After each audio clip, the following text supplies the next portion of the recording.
can read. No. Oh, that's lame. Shoot. All right. Well, let's do it this way then. There we go.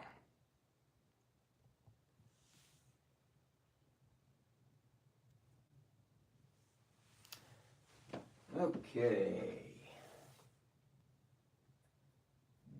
Bring this up here.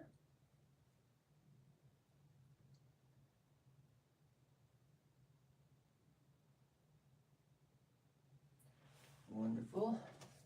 Let's bring this over here so I can read it.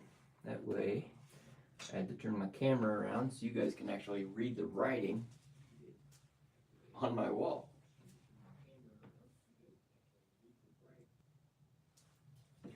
And then let's go get some better audio. Click.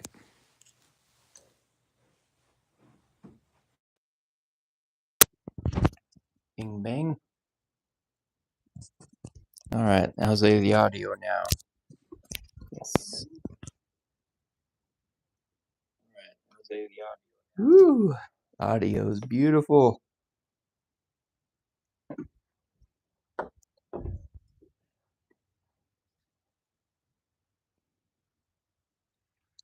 Cool. Let's go share this bad boy.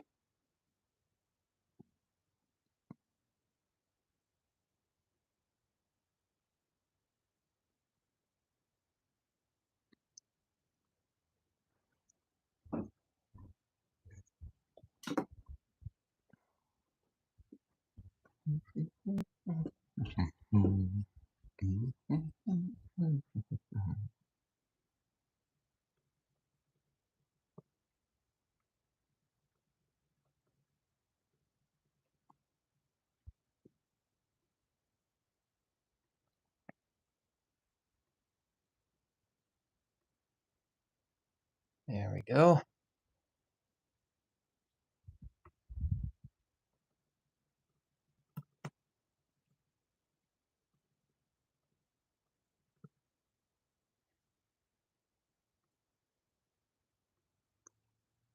And we'll pin that message.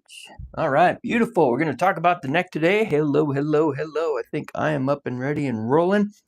I hope that you are too. Now we're talking neck in relation to you as a whole. And what does you as a whole mean? Physically, mentally, emotionally, energetically, and yes, spiritually. Because when we are not supported in one or any of those ways, our neck is going to suffer. And when our neck suffers, our brain suffers, our entire body suffers. And if you've ever been told that your one leg's longer than the other, hopefully that person that told you that is looking at the neck. Now, that's not the only place. And I'm not saying that all legs are, there's not some people out there with one leg longer than the other, but let's broaden our perspective. Let's broaden our scope. And because of what I was taught by the chiropractor that I saw way back in the day, first time I saw this guy, Dr. Pardee, was a junior in high school. And I just started football. I'd never had played football before professionally. And I don't know why my dad took me there, but it was probably because he was having such great effects. But when Dr. Pardee whacked my atlas and put it into place, my vision cleared up. And I was like, whoa, I had no idea. I had no idea that my vision was bad until I could actually see. Hey, what's up there, Alani? Love me, myself. What's up? Hello, hello, hello. Hey, thank you guys. Feel free to put your questions in there. Make sure you subscribe. If you guys have neck issues, we're going to be addressing a lot of things. If you're familiar with tapping, by all means, tap while you watch this video. If you're not familiar with tapping, you can get on my email list, and I'll send you the links for all the downloads, as well as 5 steps to decrease inflammation in your brain and body. Because if you have pain, you probably have inflammation, and that's a great place to start. And you're going to get 5 videos to help you do that. So when I got my atlas put back into place, and the atlas is the first vertebrae in your neck, and it sits with the occiput. This is the occiput back here. It wraps around the back of the skull, comes all the way up underneath. So your spinal cord actually goes through an opening in your occiput. And when that atlas is out of alignment, cocked to the side, rotated, not only is it putting pressure directly on that spinal cord, but it's also confusing the muscles, the suboccipital muscles that attach the atlas to the axis, as well as the atlas and axis to the occiput, which in turn confuses the nerves that leave from the cerebellum. And just so happens, those nerves are related to the nerves that control the motor motion of the eyes, which, okay, now we're getting an understanding of why the atlas being out of alignment can have effect on your vision, as well as hearing, as well as your ability to swallow, as well as allergies. And headaches. Oh my gosh, the headaches that you get when your suboccipitals are strained because your atlas and your atlas are out of alignment. I had headaches for 6 months one time. It was horrible. I mean, we're not talking headaches that would go away. We're talking headache all day frigging long. And I don't know if you've ever had one of those, but it's a constant pressure in your head and it won't go away, and it's infuriating. But one day, started looking into the neck, practiced some yoga in relation to my neck, headache went away. So there is ways to help yourself heal, and that's part of the work that I do. When I work with people, I'm teaching you how to do for yourself as well. So if you're interested in doing for yourself, stick around. So we've got 7 cervical vertebrae in our neck. And they are, as you see here, if you've ever watched a bobblehead, there's not a lot of support in our neck. So it's very susceptible to injury, especially if you practice extreme sports, football, have ever been in a car accident. That whiplash, it causes massive trauma.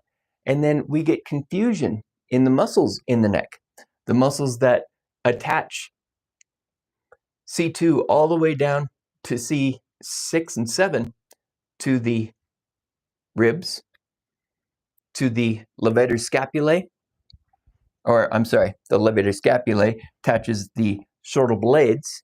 So when you move those shoulders, when you are pressing, those levator scapulae are involved in it. Now, the thing about the brain is that it is an amazing compensator. And the brain wants us to stay alive. And it knows how to get the job done. And when there's a muscle that's been neurologically compromised from, say, for instance, a whiplash, say, for instance, we've got this big old muscle here called your sternocleidomastoid, SEM, that attaches your occipital protuberance here. That's a big muscle here to your collarbone and your sternum. And when that SEM gets compromised due to a whiplash, you may very well have massive headaches across your forehead, your temples. You may have massive jaw pain. And the brain will begin compensating using other muscles to do the job that this SEM is meant to do. And the muscle works by contracting, right? Getting short to bring the origin to the insertion. So you may have compensations all the way down into your toes. Every time you need to use this muscle, you may find yourself flexing your toes. Go ahead and try that right now. See if you can put a little pressure against your head and flex down to the same side, and see if you can do that effortlessly without any other muscle in your body flexing. You may hold your breath. You may clench your jaw. You may be confused as to how to do it, because every time you do it, you seem to be able to push your head back up the other way. That's a good sign that this muscle is not neurologically connected. Doesn't mean that it's not strong. It means that your brain does not know how to send the proper information into this muscle through the nerves to get the muscle to contract effortlessly. So then it starts sending other impulses into the brain. Hey, I got to get this muscle here working. So I need all you other guys to work. You might be flexing other muscles in your neck. You might be flexing your chest. You might be holding your breath, focusing really hard on your eyes. So does anybody notice anything there? I noticed there might be one person here watching. What are you noticing? What questions do you have around the neck? I was excited. We started out, we had 12 people, now we're down to 2. What are we gonna do, right? I'm just getting into this YouTube thing. I was on TikTok a lot, but I figured I better be putting more eggs in other baskets instead of just focusing on one. Oh, now everybody's gone. Now I'm talking to myself. Oh, well, it happens. So that's the importance of having proper function in the neck. Now tonight, I have a class just focused on the neck. Now, did you know that there's more to the neck than just muscles? There's a lot of emotion that we can hold up in here. And if you've ever felt weak, you can actually compromise the structural stability of the neck by feeling weak. Not just physically, but emotionally and energetically. Fearful, insecure. How do you respond when you feel fearful? Tighten up, don't we? Right? And if we are tight, especially when we're driving a car and we experience an accident, that can cause herniations, that can cause bulging discs, that can cause surgery in the future if you don't know how to heal it afterwards. Difficulty communicating, 5th chakra issues. So when you work with me, we're not just working with the physical body or the emotional body. We're working with the energetic body as well. 5th chakra is all about communication. Communication is speaking as well as listening. And when we have injury, physical injury, Atlas axis out of alignment, we can actually compromise our ability to communicate. Because not only is it compromising the 5th chakra, but it's also compromising the muscles that come down and supply their larynx, your voice box, your breathing. Let's see. Down here we have the diaphragm, and we have our phrenic nerve that leads from C3 to C5, comes down and tells the diaphragm to contract or relax. When it contracts, it brings air down into the lungs. When it relaxes, it helps us release the air by creating vacuum, right? So when we breathe, notice that was an inhale. Now, as I speak, I'm exhaling and continuing to exhale. And that's an exhale. Notice my mouth is not open. I'm breathing in and out of the nose, training myself to breathe in and out of my nose, no matter what is happening around me, or no matter what I am doing.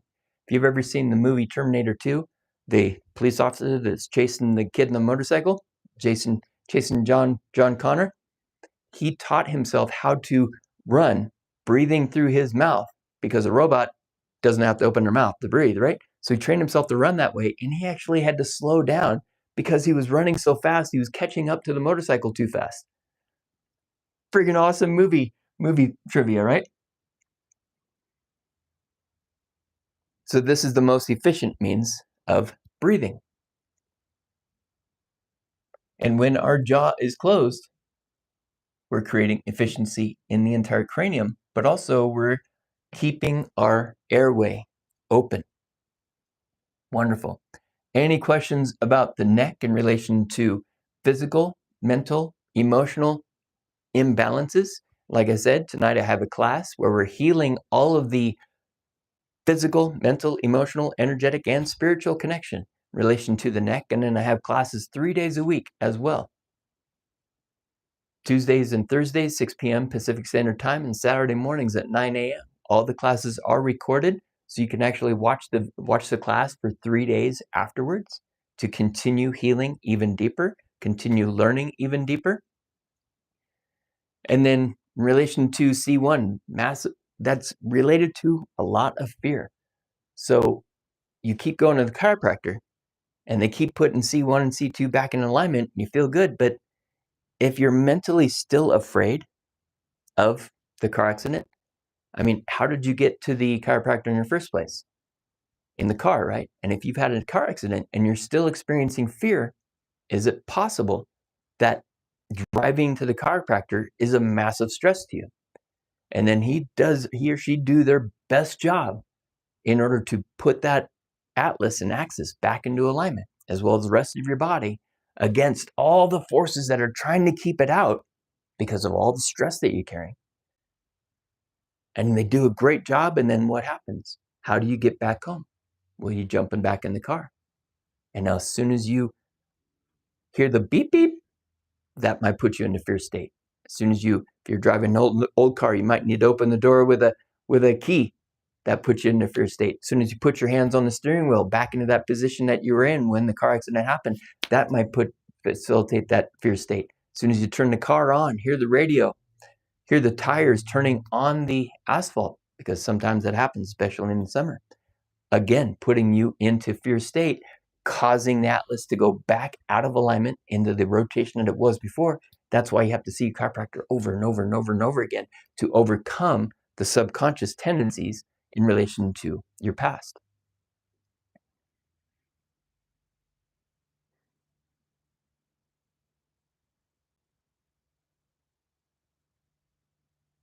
Wonderful. Okay, check a few things here.